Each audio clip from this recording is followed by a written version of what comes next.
Me agradan los vientos de otoño que mecen la hierba silvestre por las mañanas. ¿Lo has notado? Tal vez para algunos sea solo hierba en el campo, pero a mí me gusta verlo como una belleza natural. Procuro tomar de cada cosa la esencia que la hace ser única y que puede enriquecer un momento, el día, una receta, como esta receta de hígado encebollado que te comparto. Tal vez para muchos sea un platillo que pocas veces o nunca se disfrute, por el sabor que pudiera llegar a tener. Pero si nos enfocamos en los nutrientes que proporciona y lo sabroso que puede ser si lo preparamos de manera adecuada, podemos obtener una receta para incluir en el menú de la semana. El secreto para mí es quitarle perfectamente los restos sanguíneos que quedan al pasar varios días empacado. Y aunque algunas personas suelen sumergirlo en leche por unos minutos, yo prefiero quitar esos restos con agua. Aunque se dice que no hay que lavar la carne porque las bacterias que pueda contener se pasarían a los utensilios, pero eso se puede evitar lavando y desinfectando inmediatamente después todo lo que utilices. De mi parte procuro en todo momento tratar con mucha higiene la carne y todo alimento crudo. De esta manera puedo disfrutar sin preocupaciones cada comida, cocinando lo más natural posible y así obtener la mayoría de sus nutrientes, como la gran cantidad que posee el hígado. Algo similar sucede cuando no sabemos comunicarnos adecuadamente con otras personas. Es frecuente ignorar su esencia personal por resaltar constantemente sus malos hábitos.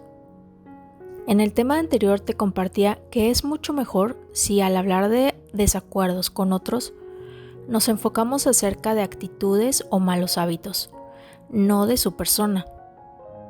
Hacerlo de manera contraria solo invalidaría el ser humano que es. ¿Y cómo dirigirme hacia las actitudes? Te pongo un ejemplo. Supongamos que me molesté con mi amiga porque constantemente llega tarde a las reuniones. En lugar de decirle que es una impuntual o irresponsable, puedo decirle lo siguiente. Me desagrada que llegues tarde a las reuniones. Lo veo como una falta de respeto o que no te interesa. Otro ejemplo sería con alguien que suele gritar por todo o enojarse fácilmente. Puedo decirle algo como, cuando gritas por esto o aquello me incomoda. O, me desagrada ver que fácilmente te enojas por esto o aquello. Se escucha mejor que decirle, eres un enojón o eres una gritona.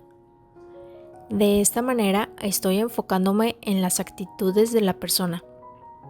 Indirectamente le estoy dando una retroalimentación sin invalidar el ser humano que es. De lo contrario, si uso algún adjetivo calificativo, inconscientemente esa persona se plasmará eso en su mente y seguirá arraigando esas actitudes. Se verá como un enojón o una gritona y se sabrá no querido o poco agradable por ser así. Y aunque no lo demuestre, puede crearle inseguridad con otros. La persona misma comienza a no reconocer su esencia y crearle de cierta manera inseguridad, aun y que ya sea un adulto. Que seguramente ya has escuchado algo de esto en los niños. Si desde pequeño es criticado por sus malos hábitos, en lugar de darle una retroalimentación, crecerá un adulto con determinada inseguridad.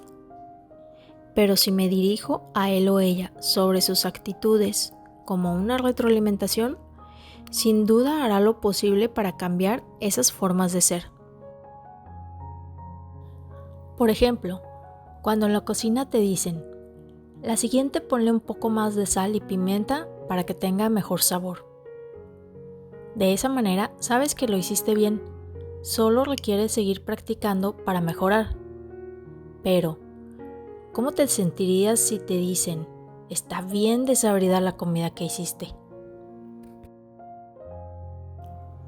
El hacerle ver a la otra persona las actitudes que me desagradan, sigo respetando el ser humano que es.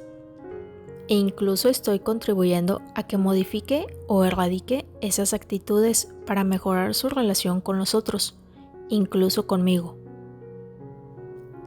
¿Y a ti? ¿Te gusta que te pongan etiquetas por las actitudes que presentas?